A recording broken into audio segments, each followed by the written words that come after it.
Assalamualaikum warahmatullahi wabarakatuh.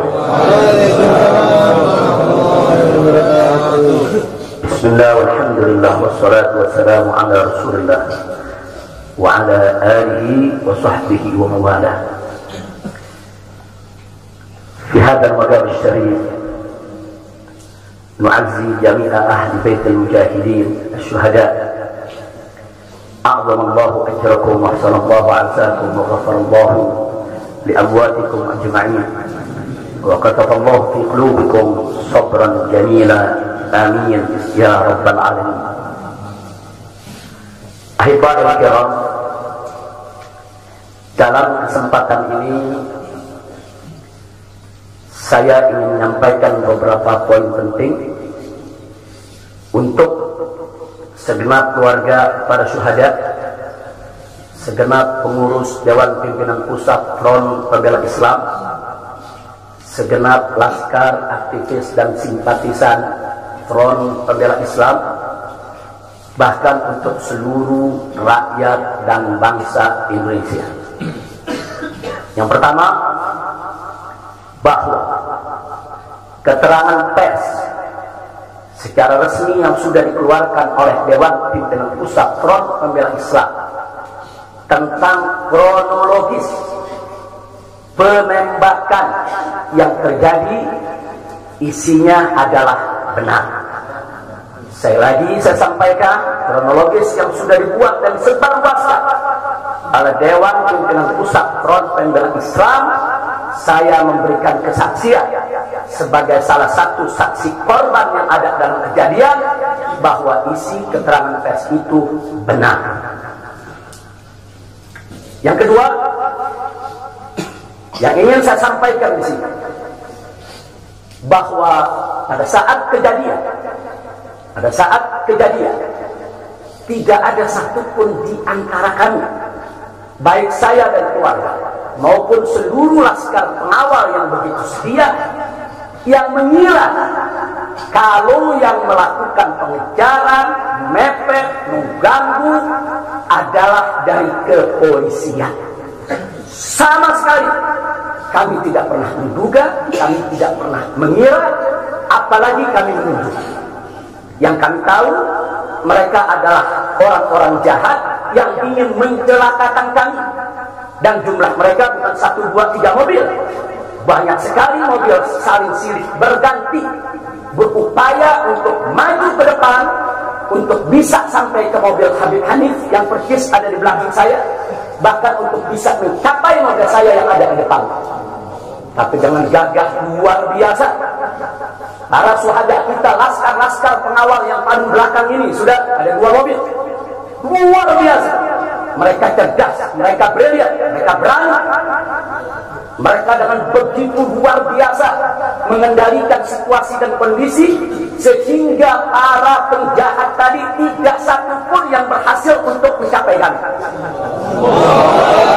Ini menunjukkan bagaimana sigapnya mereka, cerdasnya mereka, pintarnya mereka, beraninya mereka tanpa senjata. Itu kedua yang ingin saya sampaikan. Dan poin ketiga, bahwa tuduhan kalau pengawal-pengawal kami dipersenjatai adalah fitnah besar, bohong besar.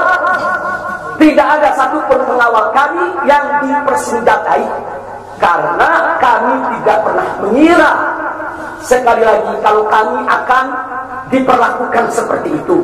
Pengawal-pengawal ini pengawal standar keluarga biasa, pengawal standar keluarga biasa. Saya ada 4 mobil, semua isinya keluarga, anak, mantu, saudara, cucu kami semua ikut. Ada 3 masih bayi, masih minum air susu ibu, dan masih ada yang 4 saudara yang di bawah 5 tahun, bahkan yang di bawah 3 tahun. Jadi benar, ya, kami sekeluarga semua sudah. Nah, jadi yang ingin saya sampaikan di sini adalah para laskar ini mengawal, tugas mereka mengawal, bukan untuk mengganggu siapapun. Jadi sudah benar mereka melaksanakan tugas. Ketika begitu banyak mobil ingin menyalip, ingin membahayakan kami, mereka melakukan tugas dengan sangat cantik. Mereka tidak mencelakai orang dengan sangat cantik, yaitu bagaimana mereka mengusir satu persatu mobil-mobil tersebut sehingga tidak berhasil masuk ke dalam rombongan. Dan subhanallah ya kawan, yang keempat yang saya sampaikan di sini, dengan takdir Allah, laulahu, tanpa mereka ini para syuhada, mungkin kami sudah digiring ke medan pembantaian yang mereka rencanakan. Allah mentakdirkan sesuai dengan kehendak Allah subhanahu wa ta'ala. Demi Allah, saya dan keluarga siap setiap saat untuk menghadapi mati syahid ya. Kami tidak akan pernah mundur selangkah pun juga, tidak akan pernah takut untuk menghadapi segala ancaman dan teror. Maka itu saya sampaikan sekali lagi, ke-6 laskar yang mati syahid ini, mereka laskar yang luar biasa, mereka laskar yang setia. Bahkan Anda bisa dengarkan dalam rekaman-rekaman yang tersebar, yang viral di mana-mana ya, bagaimana mereka tertawa, saudara, senang begitu melihat saya dengan keluarga semua sudah terbebas dari penjara. Begitu mereka melihat saya dengan keluarga semua sudah berhasil meluncur keluar dari penjara, mereka senang. Padahal sebentar lagi mereka akan dibantai, mereka digiring ke medan pembantaian. Dan sampai saat itu kami tidak pernah tahu kalau mereka yang melakukan pembantaian adalah pihak kepolisian. Kami tidak pernah tahu, kami tidak pernah suzon, kami tidak pernah menuduh.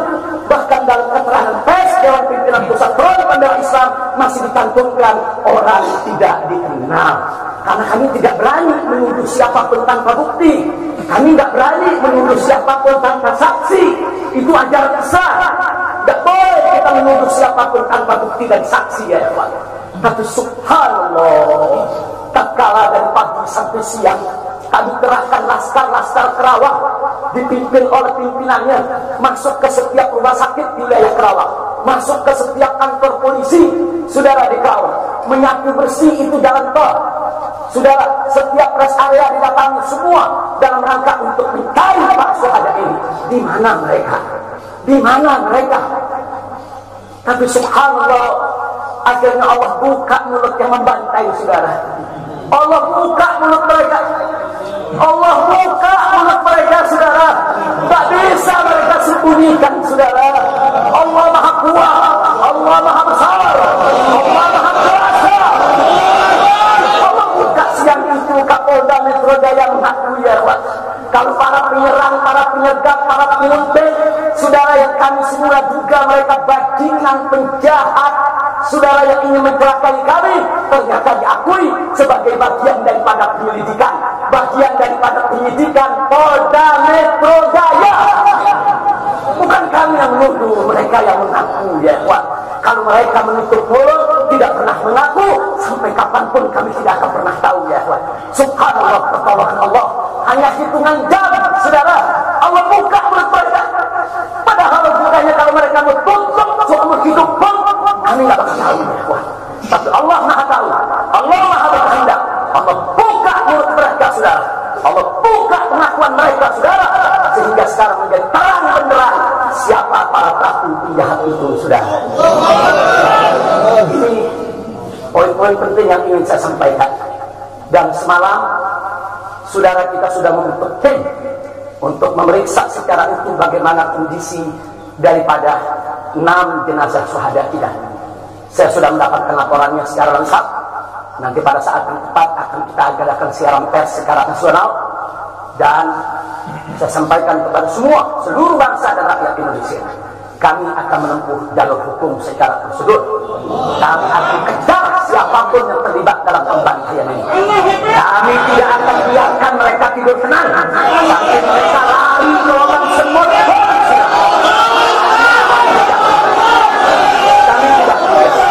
Maka itu saya minta kepada seluruh rakyat dan bangsa Indonesia, tahan diri, sabar. Kita hadapi dengan elegan, kita tempuh prosedur hukum yang ada. Karena kalau prosedur hukum ini ditempuh dengan baik, insya Allah semua akan terbongkar ya. Siapa yang melakukan pembantaian di medan lapangan, sampai siapa yang menjadi otak saudara yang mengatur ini semua akan terungkap. Tapi kalau Anda emosi, kalau Anda berjuang sendiri-sendiri, maka ini akan terkubur, tidak akan pernah terungkap ya kawan. Maka itu saya minta sekali lagi, sabar. sabar. Ada saatnya ya ikhwan. Ada saatnya kita akan melakukan perlawanan. Ada saatnya ya ikhwan. Syuhada kita yang 6 ini saudara, mereka sudah melakukan tugas jihadnya, menjaga habaib, menjaga ulama, dan mereka sudah mendapatkan hadiahnya dari Allah, mati sebagai syahid. Insya Allah syahadat mereka diterima oleh Allah Subhanahu wa Ta'ala. Dan sengaja memang kami yang minta keridhaan dari keluarga masing-masing untuk bisa mereka dimakamkan di pondok pesantren Agrokultural Markas Syariah ini. Akan tapi salah satu daripada syuhada kita atas permintaan keluarga mereka, ibundanya yang begitu cinta kepada sang anak ya Wan, dibawa ke rumahnya dan dikubur di rumahnya.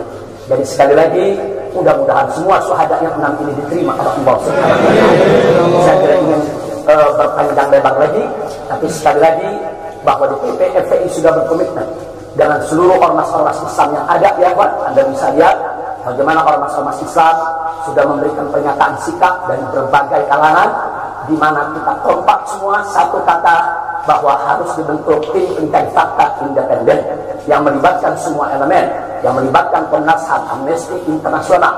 Bahkan kami minta juga Komnas HAM anak untuk ikut berbuat, karena di dalam kejadian itu ada yaitu 3 bayi, dan masih ada lagi yaitu 4 balita ditambah 1 lagi balita dan salah seorang anak kerabat kami ya Pak. Jadi pada kejadian itu tidak kurang dari 12 wanita, 3 bayi, dan 6 balita yang masih berada di bawah usia 5 tahun. Komnas HAM anak tidak boleh membiarkan, karena pada saat kejadian itu ada bayi-bayi kami yang ketakutan karena mobil itu meluncur tidak wajar, tidak semestinya. Dalam goncangan mobil tersebut, bayi-bayi itu menangis, ibu-ibu itu menangis, mereka terteror, terintimidasi, mereka bukan tidak takut, ini satu teror yang luar biasa. Nah, karena itu sekali lagi Komnas HAM perempuan, Komnas HAM anak, mereka semua harus ikut terlibat. Tidak boleh ketidakadilan, tidak boleh kezaliman semacam ini dibiarkan terjadi di negara kesatuan Republik Indonesia. Kalau hari ini kejadian sadis brutal seperti ini bisa menimpa saya dan keluarga, bisa menimpa 6 syuhada ini ya kawan, maka kalau dibiarkan besok akan bisa menimpa siapa saja warga negara Indonesia di negeri ini. Maka itu saya ajak semua elemen bangsa ini, dari mulai presidennya, DPR-nya, dan seluruh institusi kenegaraan terlibat, yaitu secara bersama-sama untuk mengungkap fakta yang sebenarnya, apa yang terjadi di balik semua ini. Itu saja yang ingin saya sampaikan. Sekali lagi ya kawan, malam itu saya dan keluarga keluar lewat dari jam 10 malam. Kenapa kami lewat dari 10 malam? Karena kami pikir kalau keluar jam 7 atau ba'dal maghrib banyak krodit macet di jalan ya kawan. Nah, lewat dari jam 10 supaya jalan agak senggang. Nah, kami harap sekitar jam 12 atau lewat kami sudah sampai di tujuan. Tujuan kami suatu tempat peristirahatan yang memang cocok buat kesehatan. Kami sedang membutuhkan sedikit waktu lagi untuk memulihkan yaitu tenaga kami, kesehatan kami. Dan selain itu juga saudara, kami tidak pernah menyangka kalau perjalanan kami malam itu sebetulnya sudah direncanakan oleh pihak lain untuk digiring ke medan pembantaian. Kami tidak pernah menyangka dan kami tidak pernah menduga. Tujuan kami hanya ke tempat peristirahatan, sehingga kalau jam 12 atau setengah 1 kami sudah sampai, kami beristirahat, dan subuh kami punya pengajian keluarga. Baca Al-Quran, baca hadis, baca zikir, hanya khusus untuk keluarga kecil kami saja, untuk anak, menantu, cucu, dan untuk baby sister yang menemani cucu-cucu kami, itu juga untuk beberapa anggota kerabat kami.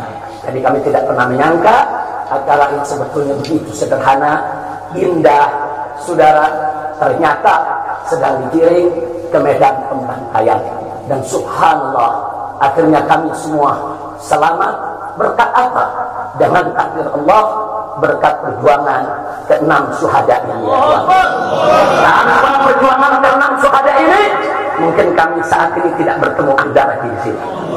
Maka itu saya sampaikan sekali lagi kepada keluarga para syuhada, keluarga para syuhada, Anda semuanya harus bersabar kepada Allah Subhanahu wa Ta'ala, ridho kepada keputusan Allah, Dan jangan khawatir, keluarga Anda yang kembali kepada Allah ini mati sebagai syahid, Allah akan masukkan mereka ke dalam surganya, dan Allah akan berikan kepada mereka kelak syafaat untuk menolong seluruh anggota keluarga agar bisa dimasukkan ke dalam surganya.